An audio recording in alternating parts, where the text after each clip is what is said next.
Hello and welcome everybody. This is SWGoH back with a high tenacity Rey and Malak counter with a Piett lead with Vader and Thrawn, Watt, and I have Palpatine, but a thick tank will work.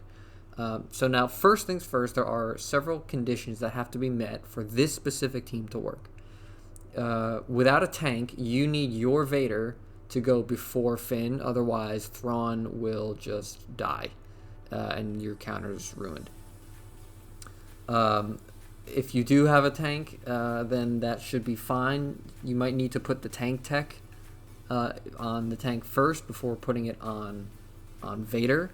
And so the major strategy with this team is that with the Piett lead, you get the extra 30% offense and potency, which is good. And enemies have minus 30% tenacity and minus 15 speed. So the speed helps you kind of, if you're close, you can get beyond that Finn. But it's the changes in tenacity and potency. Because Vader with Emperor's Trap will also get 20% potency on top of the actual buffs from Emperor's Trap, which is 6% per stack. So you can get about 30% potency just from the buff, and then so he's up to like 80% potency just from having Piett on the team. And so there's a specific turn order that I noticed works the best. So when you go for your first Merciless Massacre, do not use the Force Crush first. You want to build up as much potency as you can. So you want to do basic on on this team it's L3, then I do it on Poe and then Finn. And by that point you can get an ability block on Finn so that he doesn't wipe out your Thrawn. Again, because the potency is so strong. Next, so I two more battles of this. But once you have those three basics, then your stacks of Emperor's Trap is high enough where you should be able to land at least one debuff on Malak. And that is all you need. You just need one debuff on Malak to get that Culling Blade out. And you can one-shot him super easily because you have so much bonus offense plus offense up.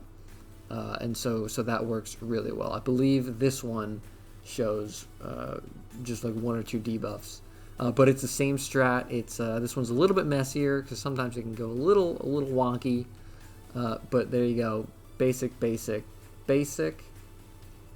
We do a Force Crush. I like to target Rey because she's gonna have less tenacity, so Watt can maybe get something, but no. All right, so okay, 3 debuffs. That's actually really lucky. Because Malak has 185% tenacity, I believe, and Rey has 200% tenacity in this counter. And so I'll show the mods at the end. But what's really cool with that pre-taunt, Piett dispels buffs with his AoE ability. And so if for instance you have Thrawn go first before Piett, you can just pass the turn meter over, dispel the taunt, and then immediately get that fracture out. So that actually times out really well. And the good thing is, again, you don't need Piett to have much health or anything, especially if Finn isn't doing his AoE ability, because Piett is only there for the utility, which is really nice. And so really, like, because you're stacking so much offense, you don't need as many debuffs, and so you don't need the Vader lead as much because you don't have to rely on those debuffs sticking. You just need a few to get a Culling Blade out. I believe, yeah. So I mean, there's 6 debuffs with only about 65-75% health on Rey, and that was enough to one-shot her out of here. Now this is where it gets a little messy, just because we're stuck behind this taunt, and Finn is going to counterattack us into oblivion. But I mean, all in all, like you saw in the last one, you can get, if this is Grand Arena, you can get 60 banners and if there's territory wars, you can get 20 points out of it. One of the probably the hardest Ray teams I think that are out there.